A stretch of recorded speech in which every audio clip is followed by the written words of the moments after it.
Ever since the tornadoes that were down in Arkansas and Kentucky and Illinois, my my mom keeps bringing up how we need to build a storm shelter in our backyard.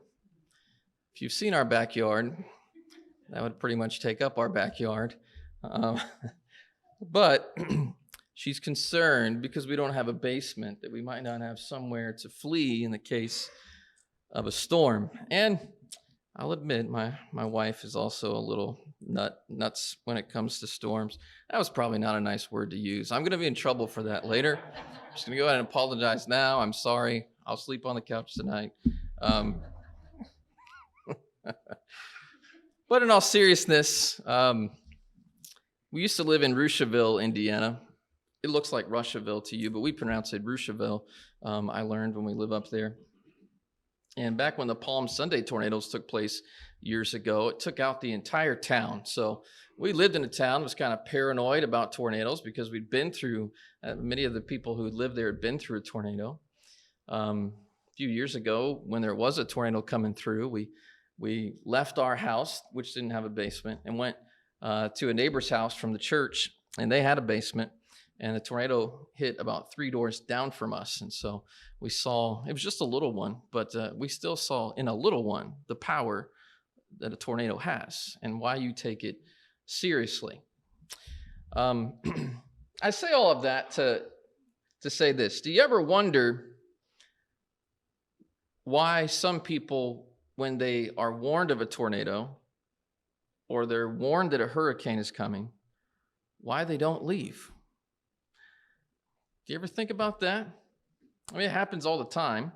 Natural disaster is occurring. There's, in some places, there's mandatory evacuations that are sent out, and some people just won't leave. I'm staying.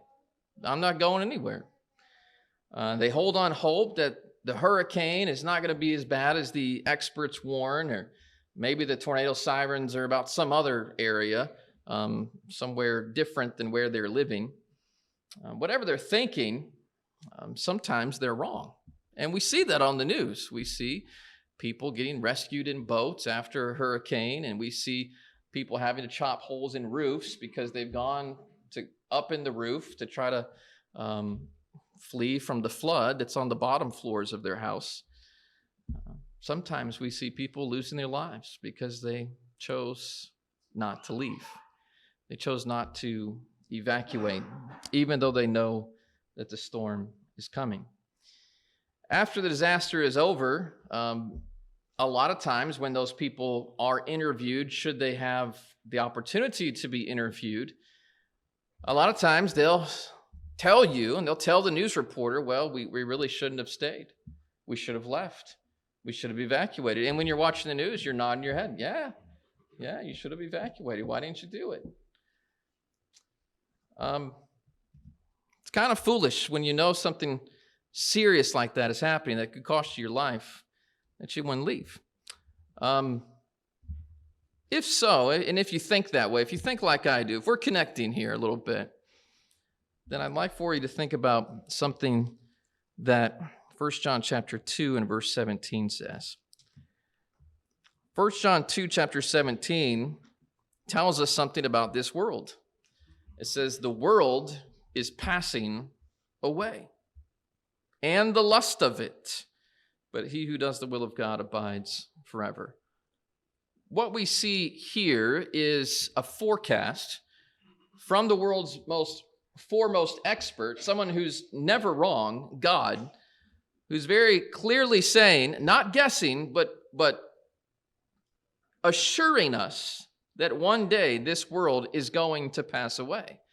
It's going to end. All of the world, all of its worldly desires, they are doomed. So look at 1 Peter chapter 3 and verse 10 with that thought in mind. And consider what Peter would teach us in light of the fact that this world is going to end. 2 Peter chapter 3 and verse 10 is going to work better on that. 2 Peter 3 and verse 10. It says, the day of the Lord will come as a thief in the night. So you don't know when it's going to come. Thief doesn't announce it's coming. The day of the Lord is going to come as a thief in the night, in which the heavens will pass away with a great noise. This is something that's going to be far greater than any localized hurricane or tornado. The day of the Lord will come as a thief in the night, in which the heavens will pass away with a great noise. The elements will melt with fervent heat. Elements referring to the earth. It's about as specific as you can get about the earth. The elements are going to melt with fervent heat. Both the earth and the works that are in it will be burned up. And so God makes a prediction. And he says, because of this prediction, he's issuing an evacuation order in verse 11. Since all these things will be dissolved, what manner of persons ought you to be in holy conduct and godliness? Prepare to evacuate. Live a holy life, live a godly life, and look for and hasten the coming of the day of God, because of which, when the Lord comes, the heavens will be dissolved, being on fire, the elements will melt with fervent heat, and we, according to his promise, look for new heavens and a new earth in which righteousness dwells.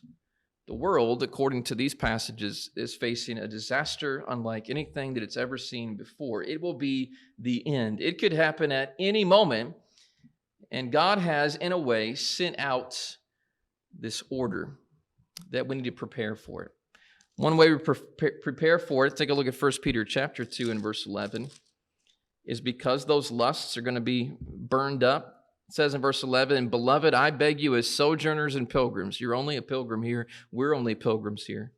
But as sojourners and pilgrims, abstain from fleshly lusts which war against the soul. Why? Because the world is passing away and the lusts of it. So abstain from it. Flee it. There's certain things that we need to give up and change so that we are prepared for the coming of the day of God. And so my question for you as we offer this invitation is, have you obeyed the order? There's an order that we need to get our lives right in preparation for that coming. That means repenting of our sin, fleeing and leaving anything that is going to be a hindrance to us being accepted into the eternal heavens, where we will one day have the opportunity to be with Jesus and with the Lord when this world ends. We need to quit living lives of sin and lust and attaching ourselves and clinging to things that are just material here on this earth, because those things we're just going to leave behind. We can't take them with us. And so start living for the things that are eternal. Start making your treasures on spiritual things, things that will last and things that will endure far beyond this life and beyond this earth. If you're ready to make that decision, realizing that what is ahead at some point in time, whether it be our death or whether it be the end of this world, which will one day come, we encourage you to make that decision today. Don't be like those who delay. Make the decision to change what you need to change so that you can be right and so that you can be prepared for his coming.